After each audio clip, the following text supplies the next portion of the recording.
दोस्तों ये वीडियो हम गांव से शूट करके बता रहे हैं और गांव का मौसम बहुत ज़्यादा सुहाना है, चारों तरफ हरियाली है। लेकिन भारत की राजनीति का मौसम सुहाना नहीं है। राजनीतिक बादल चारों तरफ मंडरा रहे हैं। ख़ास तौर से 2024 के पहले उत्तर प्रदेश में ज़िला मऊ की घोसी विधानसभा सीट, जहां पर उपचुनाव होने हैं आने वाले 5 सितंबर को, उस सीट की चर्चा बहुत ज़्यादा हो रही है। और उस सीट की चर्चा इसलिए भी बहुत ज़्यादा हो रही है कि जहां एक तरफ बीजेपी ने दारा सिंह चौहान के रूप में अपने कैंडिडेट को उतारा है, समाजवादी पार्टी ने सुधाकर सिंह को अपने कैंडिडेट के रूप में उतारा है, कांग्रेस ने कोई कैंडिडेट नहीं दिया है। खास बात यह है कि बहुजन समाज पार्टी ने भी कोई कैंडिडेट नहीं दिया है, क्योंकि समाजवादी पार्टी 2024 के लिए इंडिया गठबंधन का समूचा विपक्ष का हिस्सा है।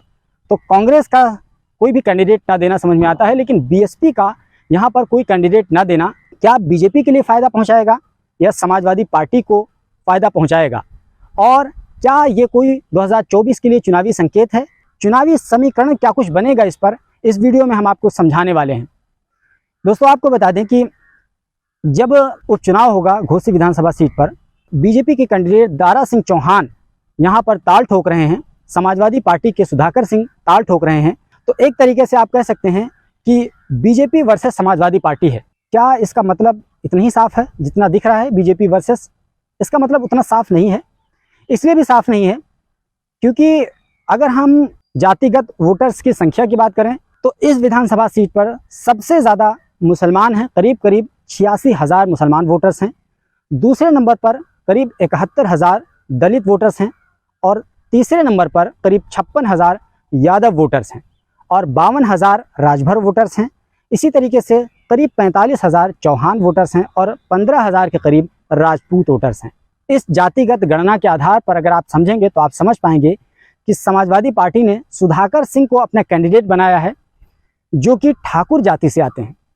और यहाँ पर अगर बात करें तो राजपूत, जैसे कि मैंने आपको बताया कि 15,000 और मुसलमान खास तौर से समाजवादी पार्टी के साथ इंटैक्ट माने जाते हैं 86,000।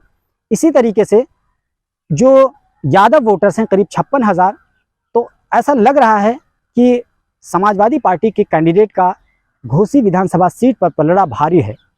लेकिन दूसरी तरफ अगर हम बीजेपी के कैंडिडेट दारा सिंह चौहान की बात करें तो दारा सिंह चौहान का मामला यहाँ पर यह है कि इसके पीछे दारा सिंह चौहान, जो चौहान वोटर्स हैं वो तो है ही है, उसके साथ साथ राजभर वोटर भी इससे इंटैक्ट हो जाएगा।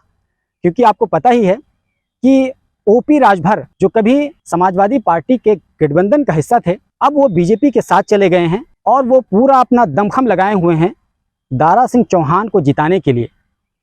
दोस्तों ये समझना बहुत ज़्यादा दिलचस्प है कि ये वही दारा सिंह चौहान हैं जो कल तक समाजवादी पार्टी का हिस्सा थे और ये घोसी ही विधानसभा सीट पे 2022 में जीत करके ये लखनऊ विधानसभा पहुंचे थे। उन्हें अंदाज़ा नहीं था कि समाजवादी पार्टी चुनाव हार जाएगी और सरकार नहीं बना पाएगी। तो इसी वजह से उन्होंने जब देखा कि हम विधायक तो बन गए हैं लेकिन हम मलाई नहीं खा पा रहे हैं, अब ऐसी सूरत में तो मलाई खाने के लिए उस पार्टी के साथ जुड़ना पड़ेगा जो सत्ता में है और वो बीजेपी है। तो उन्होंने चुपके से पाला बदल लिया और वो बीजेपी के साथ चले गए। और जब बीजेपी के साथ चले गए तो ये सीट वेकेट हो गई, खाली हो गई। इसकी वजह से यहाँ उपचुनाव हो रहे हैं। तो एक तरीके से जो दारा सिंह चौहान है तो उनके फेवर में एक चीज़ ये जा रही है कि वो सिटिंग एमएलए हैं, कुछ ना कुछ तो असर पड़ेगा ही। और एक असर तो ये भी है कि राजभर का जो वोटर है वो उनके साथ इंटैक्ट हो जाएगा, क्योंकि ओपी राजभर लगे हुए हैं। साथ ही साथ चौहान वोटर्स उनके साथ लग जाएगा, उनकी जाति का जो वोटर्स है। और एक बात और है जो बीजेपी के लिए कहा जाता है कि जो शासन है वो उसकी मदद करता है। इसकी वानगी उस वक्त देखने को मिली जब समाजवादी पार्टी के कैंडिडेट सुधाकर सिंह के साथ जब वो पर्चा भरने जा रहे थे, उनके कार्यकर्ताओं के साथ भी शासन की झड़प देखने को मिल रही है।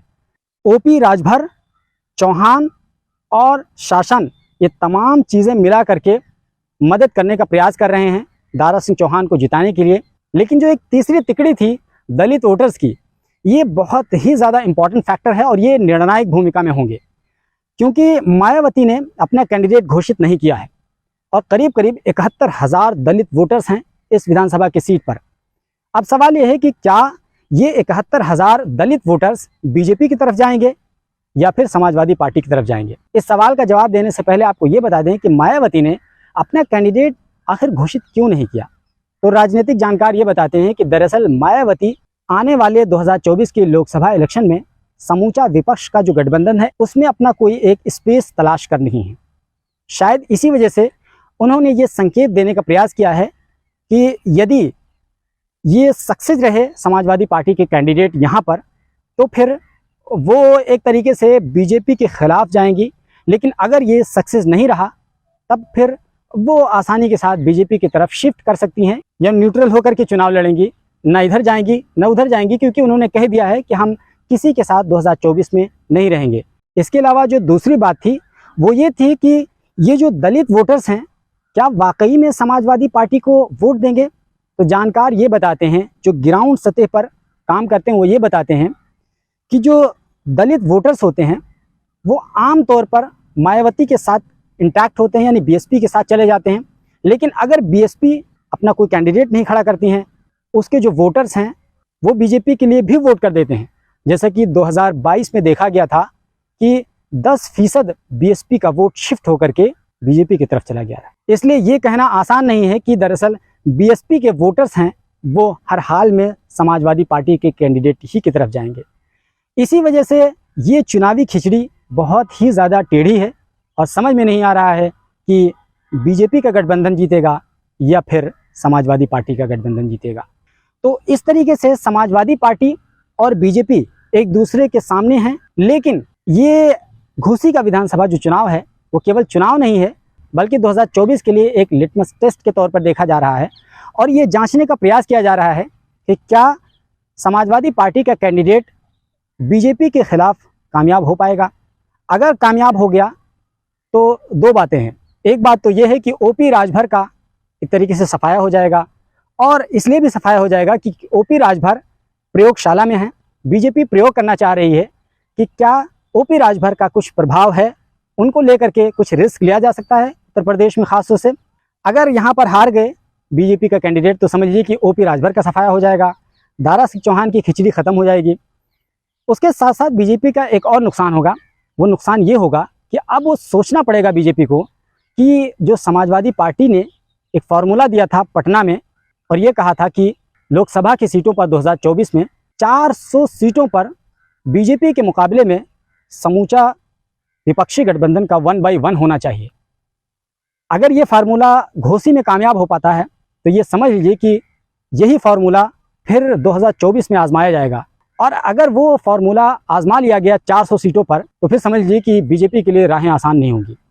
इसीलिए मैं कह रहा हूँ कि ये जो चुनावी रण है ना, ये बहुत ही ज़्यादा इम्पॉर्टेंट है। ये केवल एक विधानसभा का उपचुनाव नहीं है, बल्कि ये 2024 के लिए एक ग्राउंड सेट करेगा, एग्जाम्पल देगा और ये बताएगा कि आपको दिशा कैसी तय करनी है। दोस्तों, इस पूरे एनालिसिस के बारे में आपकी क्या राय है? कमेंट बॉक्स खुला हुआ है, ज़रूर बताइए। हमारे चैनल पर पहली बार आए हैं तो ज़रूर सब्सक्राइब कर लीजिए। बगल में घंटी का निशान बना होगा, उसको दबाकर ऑल पे सेट कर लीजिए ताकि जैसे ही वीडियो अपलोड हो फ़ौरन इसकी जानकारी आपको मिल जाए।